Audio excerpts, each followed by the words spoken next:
Assalamualaikum warahmatullahi wabarakatuh. Salam sehat dan sejahtera bagi kita semua.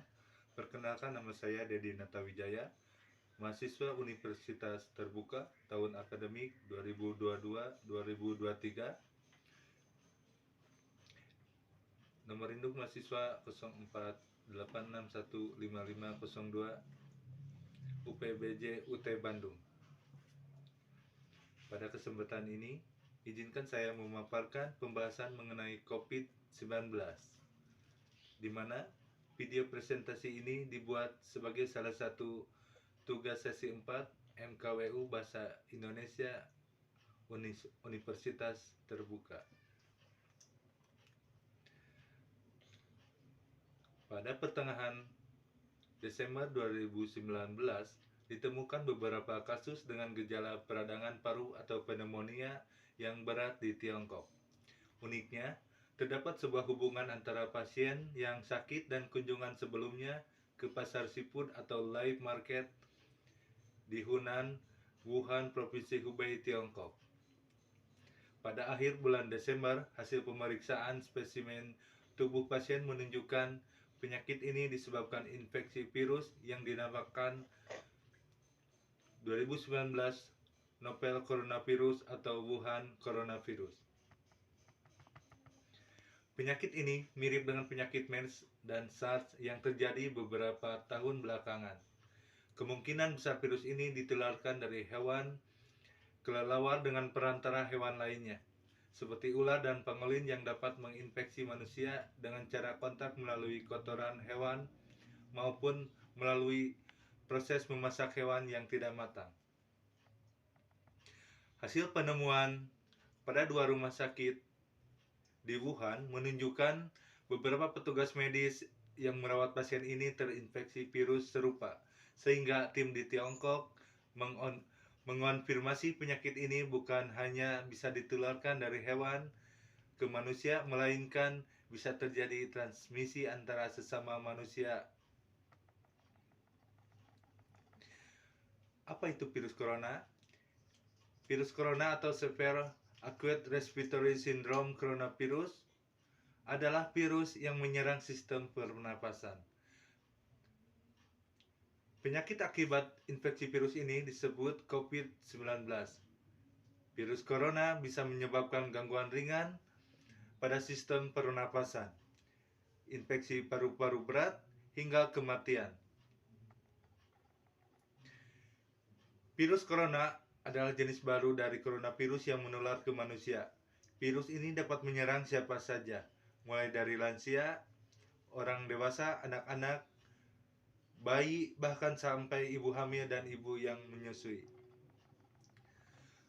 Sementara penularan dari virus COVID-19 ini, virus dapat menyebar dari mulut atau hidung orang yang terinfeksi melalui partikel kecil ketika orang tersebut batuk, bersin, berbicara, atau bernapas. Anda dapat tertular saat menghirup udara yang mengandung virus jika berada di dekat orang yang sudah terinfeksi COVID-19. Anda juga dapat tertular jika menyentuh mata, hidung, atau mulut setelah menyentuh permukaan benda yang terkontaminasi. Virus lebih mudah menyebar di dalam ruangan dan di tempat ramai. Sementara gejala virus corona atau virus COVID-19 ini, gejala awal bisa menyerupai gejala flu, yaitu demam, flu, batuk, sakit tenggorokan, dan sakit kepala. Namun secara umum ada 3 gejala umum yang bisa menandakan seseorang terinfeksi virus corona, yaitu demam dengan suhu tubuh di atas 38 derajat Celcius, batuk kering, yang terakhir sesak napas. Sementara pengobatan dari COVID-19 ini, penyakit COVID-19 dapat sembuh dengan imunitas tubuh kita sendiri. Semakin kita terdiagnosis dan berobat, maka angka kesembuhannya akan meningkat. Belum ada pengobatan dan vaksin yang secara spesifik mampu mengobati penyakit ini. Obat yang diberikan seumumnya adalah obat untuk mengobati gejala yang ada atau obat simptomatik. Contohnya obat demam, batuk, pilek, dan lainnya.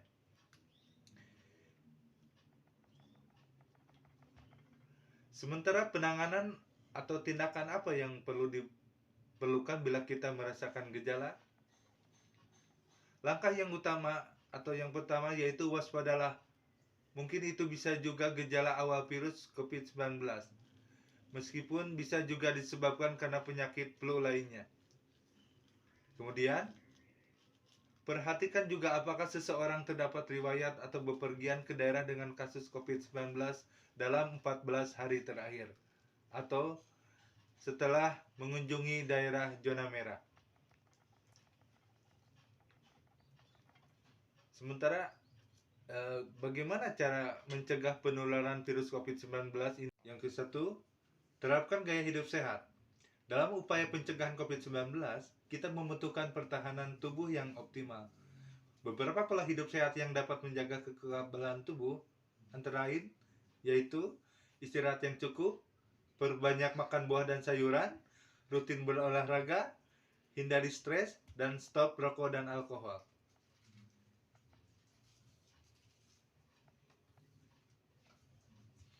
Yang kedua, menjaga kebersihan tangan.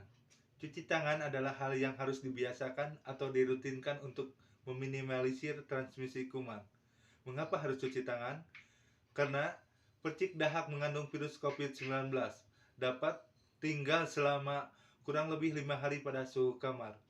Infeksi akan terjadi jika Anda menyentuh mukosa hidung, mata, dan bibir yang memungkinkan virus masuk ke sistem internal tubuh.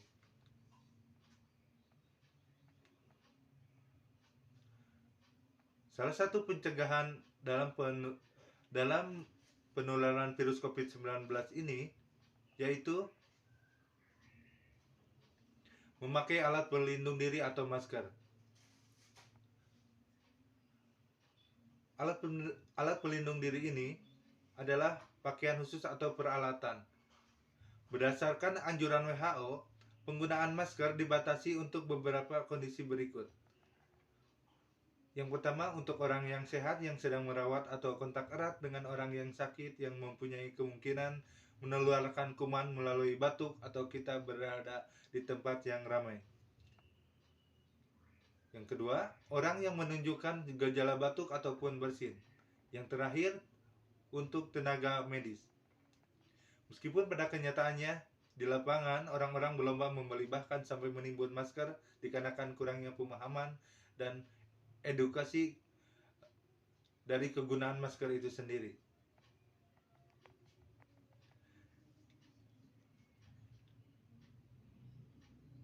Langkah selanjutnya dalam hal penanggulangan penularan COVID-19 yaitu dengan menerapkan etika batuk dan bersin. Rantai penyebaran penyakit ini bisa terputus apabila kita dapat mencegah media penularannya. Batuk dan bersin dapat menyemburkan droplet dari mulut dan hidung kita. Etika batuk dan bersin yang benar adalah tutup hidung dan mulut saat batuk dan bersin dengan lengan baju dalam.